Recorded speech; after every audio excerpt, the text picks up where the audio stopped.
Maurice Kamto, bonjour. Bonjour. Paul Biya se présente comme un homme calme et pondéré qui apporte aux Camerounais la stabilité depuis 36 ans. Est-ce que ce n'est pas un bon argument de campagne?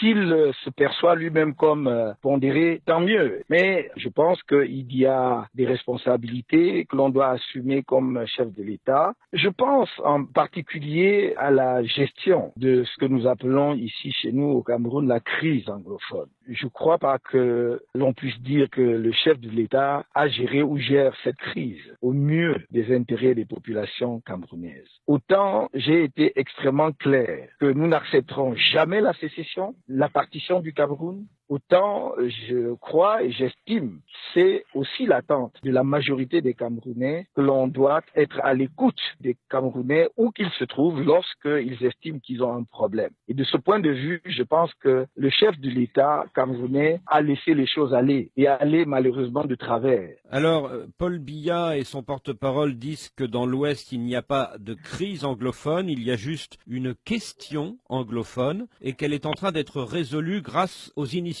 de paix du régime. Qu'on l'appelle crise ou question, peu importe la terminologie, les faits sont là. Il est incontestable qu'il y a des pertes en vies humaines, que ce soit du côté des sécessionnistes ou, hélas, du côté des forces nationales, des forces de défense, qui payent au prix fort la préservation de l'intégrité territoriale de notre pays. Je saisis cette occasion pour leur rendre un hommage vibrant pour leur bravoure et leur courage. Mais le fait d'écouter les gens, de dialoguer avec eux ne veut pas dire qu'on donne tout ce qu'ils demandent, mais c'est d'écouter le point de vue des uns et des autres. Et si vous êtes élu, Maurice Kamto, quelle sera la première mesure que vous prendrez pour l'Ouest anglophone? Ma première sortie officielle serait dans les régions du nord-ouest et du sud-ouest, c'est-à-dire les régions anglophones, pour porter un message de paix et de fraternité, pour dire aux innocentes populations qui ne sont pas des sécessionnistes, donc prises souvent entre deux feux, entre le feu criminel des sécessionnistes et le feu des forces de défense nationale, le feu de l'État, le feu républicain des forces qui défendent l'intégrité territoriale de notre pays, dire à ces populations, vous êtes nos frères et sœurs,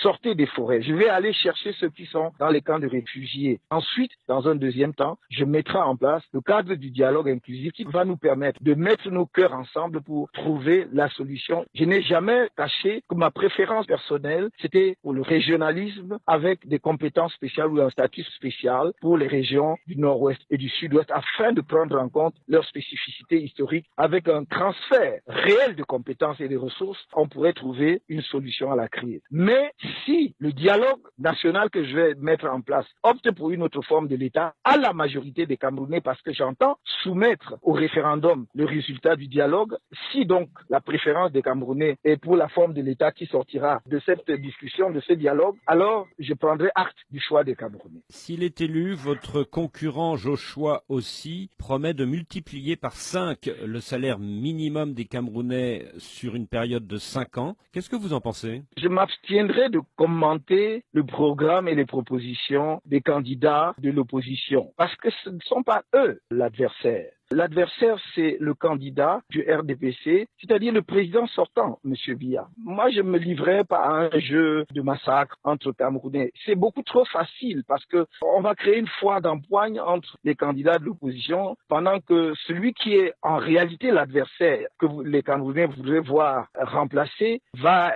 j'allais dire, se délecter de ce spectacle et compter les points. Non, je ne me livrerai pas à cet exercice-là. Alors je vais poser la question autrement. Si vous êtes élu, est-ce que vous laisserez le salaire minimum à 36 000 francs CFA ou est-ce que vous l'augmenterez? Non, nous le monterons à 55 000 francs CFA. Nous avons choisi ce montant après des calculs et échanges avec les organisations syndicales. Certains voulaient une revalorisation beaucoup plus importante, mais nous ne devons pas oublier que si on relève brutalement, brusquement le SMIC, là d'abord, il y aura une répercussion sur l'ensemble des salaires, donc il y aura forcément une revalorisation des salaires en cascade. Et deuxièmement, il faut éviter de relever brutalement tous les salaires parce que vous allez créer de l'inflation et créer des charges que certains PME ne pourront pas supporter si le SMIC était très élevé. Entre Akeremouna et vous, on ne voit pas de grande différence idéologique. Vous êtes tous les deux contre la corruption systémique qui ronge le Cameroun. Et pourtant, vous n'arrivez pas à vous mettre d'accord pour une candidature commune. Est-ce une bataille entre deux égaux?